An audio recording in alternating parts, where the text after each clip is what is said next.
নমস্কার বন্ধুরা, আজ আমি রাত্রে বানিয়েছিলাম রুটির সাথে চিলি চিকেন। খুব সহজ একটা রেসিপি, কিন্তু খেতে খুব টেস্টি। বাচ্চারা যদি রুটি না খায় এই রেসিপিটা দিয়ে দিও, দেখবে রুটি দুটোর জায়গায় ৩টে ৪টে খেয়ে নেবে। গ্যারান্টি দিয়ে বলছি। চলো রেসিপিটা তোমরা দেখে নাও, ভালো লাগলে কমেন্ট করে জানিও।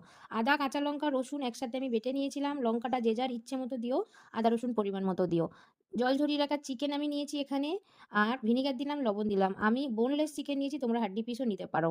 এখানে রেড চিলি পাউডার দিয়ে দিচ্ছি, এটা ঝাল হবে না, এটা শুধুমাত্র কালারটা সুন্দর আসার জন্য। এখানে ৩ রকম সস আছে। চিলি সসের পরিমাণটা বেশি আছে, তার হাফ আছে টমেটো সস, আর ১ চামচ আছে ভিনিগার। ভিনিগার বলছি, সয়া সস সরি। একটা গোটা ডিম দিয়ে সুন্দর করে আমি এটাকে মেখে ১৫ মিনিট রেস্টে রেখে দেবো। ঠিক আছে? সয়া সসটা সবসময় মাথায় রাখবে, কারণ সয়া সসের লবণটা একটু বেশি থাকে। চলো আর কি লাগছে তোমাদেরকে দেখিয়ে দিই। এখানে আমি থেতো করে নিয়েছি পরিমাণ মতো রসুন, থেতো করে রেখেছি পরিমাণ মতো আদা। আমি এখানে কাঁচা লঙ্কাগুলো বড়, বড় করে কেটে নিয়েছি। আর এখানে কিউব করে কেটে রেখেছি কি বলে এটাকে, পেঁয়াজ আর ক্যাপসিকাম। এইভাবে তোমরা কেটে নিও। লঙ্কাটা যে যার টেস্ট। এখানে ৩ রকম সস আরেকটা বানিয়ে রেখেছি। এখানে টমেটো সসটা বেশি আছে। ৪ চামচ টমেটো সস আছে, ২ চামচ চিলি সস আছে, ১ চামচ সয়া সস আছে। তাহলে এদিকে আমি তেল বসিয়ে দিয়েছি, তেলটা গরম হতে থাকুক। ওদিকে চিকেনে কিন্তু আরেকটু কাজ বাকি আছে, তারপরে আমি ভাজবো। তো এখানে আমি ৫ চামচ কর্নফ্লাওয়ার দিয়ে নিচ্ছি। ভাজার ঠিক আগেটা এটা দিতে হবে। অনেকে বেসন বলছি, ময়দা দাও। আমার ঠিক ময়দাটা পছন্দ না। ময়দা দিলে কোটটা অনেকটা মোটা হয়ে যায়, আর সেই কোট ভালো লাগে না আমার। তার জন্য আমি পাতলা কোট পছন্দ করি, তাই শুধু কর্নফ্লাওয়ার দিয়ে দিলাম। কর্নফ্লাওয়ারের কোটটাই খেতে বেশি ভালো লাগে। ময়দার কোটটা কিন্তু খেতে ভালো লাগে না। এদিকে কিন্তু আমার তেল গরম হয়ে গেছে। চলো একে, একে দিয়ে প্রত্যেকটা চিকেন আমরা ভেজে নিই। খুব লাল টকটকে করে ভাজবে না। ঠিক আছে? আর ১ম টা লো ফ্লেমে ভাজবে, তারপরে কিন্তু হাই করে দেবে। ঠিক এইরকম কালার আসবে, তাহলে তোমার চিকেনটা কিন্তু ভাজা কমপ্লিট। এটা চিকেন পকোড়া হিসেবেও খেতে পারো, খুব ভালো লাগবে। এইভাবে আমি প্রত্যেকটা চিকেন ভেজে নেব। সময় দিয়ে ভাজতে হবে, তাড়াহুড়ো করে একসাথে ২, ৩টে, ৪টে করে ঢেলে দিও না, তাহলে কিন্তু একটার উপর একটা লেগে গেলে সেটা ভাজাও হবে না, প্লাস ভেঙে টুকরো, টুকরো হয়ে যাবে। তো আমার এক, এক করে সব ভাজা প্রায় কমপ্লিট হয়ে গেছে। আর তেল আমি কমিয়ে নিয়েছি। চিলি চিকেনের তেল একদমই বেশি লাগে না, অল্প তেল রেখেছি, বাকি তেল তুলে নিয়েছি। এখানে থেতো করা আদা রসুন আমি দিয়ে দিলাম।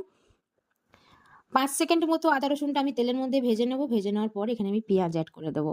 চিলি চিকেনে কিন্তু প্রত্যেকটা জিনিস কাঁচা, কাঁচা মানে দেখতে হয়, কিন্তু ওটা কিন্তু সেদ্ধ হয়ে যায়।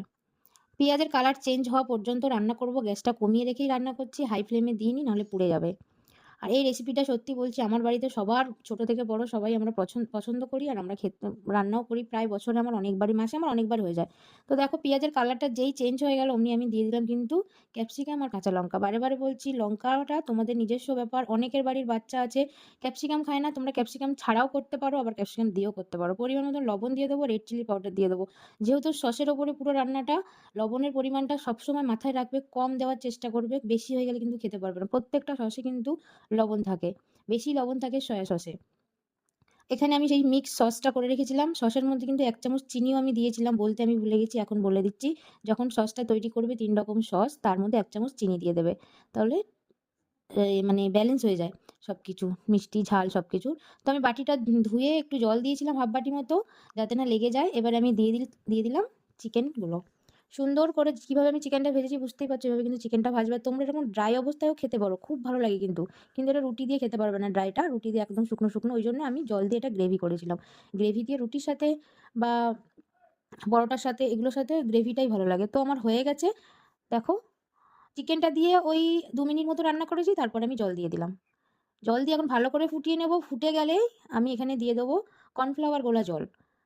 হাফ বাটি জলে ২ চামচ কর্নফ্লাওয়ার দিয়ে আমি গুলে রেখেছিলাম, সেটা আমি দিয়ে দিচ্ছি। দিয়ে আরেকবার ভালো করে ফুটিয়ে নেব। ফুটিয়ে নিলেই কিন্তু চিলি চিকেন একেবারে রেডি।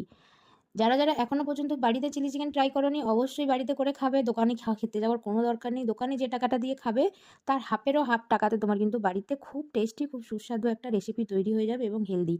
বাইরের খাবারে কিন্তু কোনো হেলদি থাকে না। ভালো থেকো। ভিডিওটা কেমন লাগে অবশ্যই জানিও।